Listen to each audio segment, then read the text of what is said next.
Bruno Marchal, bonjour. Aujourd'hui, une vidéo sur la crise de l'adolescence et en tout cas comment on gère ces ados qui ont une crise sentimentale. Vous savez que ça arrive très souvent dans les ados. Mes clients m'appellent pour me dire comment je peux gérer ça ou qui m'envoient leurs enfants pour gérer ça. Une aventure commence, j'ai 14 ans, j'ai 15 ans et puis je reçois un texto de mon copain ou de ma copine ou un messenger ou un snap pour dire c'est fini entre nous, et là c'est la catastrophe. Mes confrères urgentistes voient souvent arriver des jeunes ados, alors accompagnés par un des parents souvent démunis, qui a tenté de mettre fin à ses jours parce que la crise, je ne la connaissais pas, ce genre de crise, ce genre de souffrance, et donc j'ai tenté de mettre fin à mes jours. Alors la plupart du temps, ce que je rencontre chez mes clients qui viennent ensuite essayer de comprendre et voir les erreurs qu'ils ont faites, souvent les ados se servent dans la pharmacie familiale, qui sont souvent bien garnis de psychotropes ou de choses comme ça. Et le mélange peut être parfois détonnant, et donc on se retrouve aux urgences rapidement. Les parents sont en souffrance dans ce cas-là parce qu'ils s'aperçoivent qu'ils ne peuvent pas guérir toutes les souffrances de leurs enfants. Le bisou magique ne convient plus. L'amener chez le médecin parce que j'ai un bobo, j'ai une entorse à la cheville, ne guérit plus. Et les parents ne sont plus à même eux-mêmes de guérir cette souffrance. Alors s'ils font appel à un coach, bien évidemment, c'est beaucoup plus facile. Mais pour eux, c'est un premier traumatisme. Et le deuxième traumatisme est bien sûr pour l'enfant qui ne s'attendait pas, puisqu'il était toujours dans un cocon familial, souvent surprotégé, à connaître cette souffrance et ne plus pouvoir avoir raison. Vous savez, avec le syndrome de l'enfant roi qui devient ensuite adolescent roi, on a beaucoup de mes clients me montrent que leurs enfants vont souffrir s'ils ont été enfants ou ados rois, parce que lorsque le petit copain ou la petite copine rompent et qui n'ont plus de sentiments, ils se sentent totalement démunis, désarmés. Ils n'ont pas acquis dans leur petite enfance et dans leur début d'adolescence la notion de souffrance et de contrariété et de frustration. Et donc là, ça devient quelque chose de totalement compliqué. Et les parents s'aperçoivent qu'ils n'ont pas, pour la première fois certainement, les mots, les façons de faire, et que rien ne sert rien ne console l'enfant.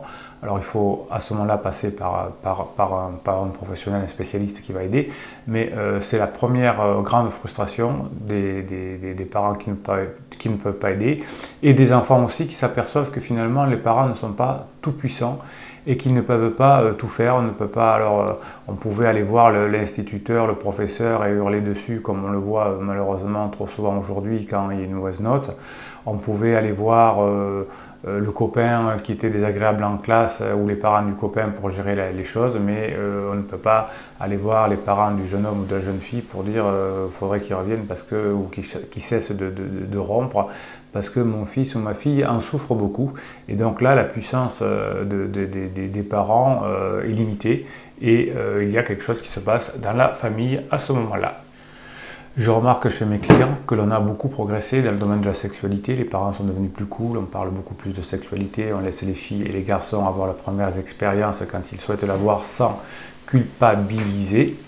Mais on n'a aucune au niveau des parents, aucune prise sur la souffrance affective, on va dire, et quel que soit le degré de liberté de la sexualité, eh bien on peut voir que la souffrance est toujours la même au fil des années.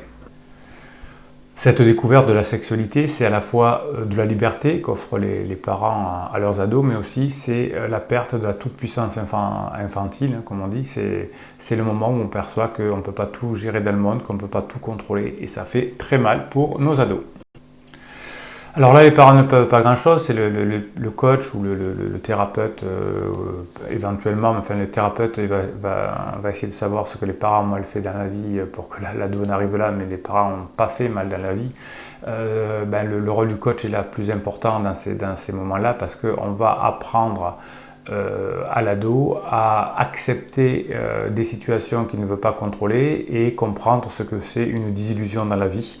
Et une fois que le coach a permis à l'ado de comprendre ça, elle se sent beaucoup mieux. Et sur les expériences suivantes, qui ne manqueront pas aussi d'être difficiles, l'ado traversera les crises beaucoup plus facilement. Souvent mes clients ont fait des erreurs en disant ta petite copine, ton petit copain n'était pas fait pour toi, c'est qu'un imbécile, etc. Et bien sûr, ça montre aux ados que les parents n'ont rien compris, donc ils perdent en plus confiance à leurs parents qui ne comprennent rien selon leurs termes. Le rôle de l'adulte, alors plutôt celui qui sait faire, donc le coach ou le psy, vont expliquer les mécanismes à l'enfant qui va les comprendre. Et effectivement, un adulte qui a beaucoup d'émotions face à son enfant aura plus de mal à le faire. Voilà la crise sentimentale chez les ados qui est très destructrice. On peut se retrouver aux urgences rapidement, je vous le dis dans cette vidéo. Donc ne laissez pas traîner. Si vous voyez que votre ado commence à avoir une sexualité, etc., eh bien prenez les devants, faites-leur expliquer les choses par, si possible, un professionnel. Sinon, formez-vous et faites-le vous-même. Car quand la crise sentimentale arrive, ça pique très fort. Voilà, si vous êtes généreux, mettez un pouce en l'air, non pas pour moi, mais pour les autres. C'est-à-dire que le pouce en l'air va permettre à YouTube de le proposer à d'autres personnes qui seront éventuellement intéressées. Ça, c'est votre côté altruiste. Votre côté égoïste, c'est de vous abonner pour pouvoir bénéficier gratuitement des posts qui sont réservés aux abonnés.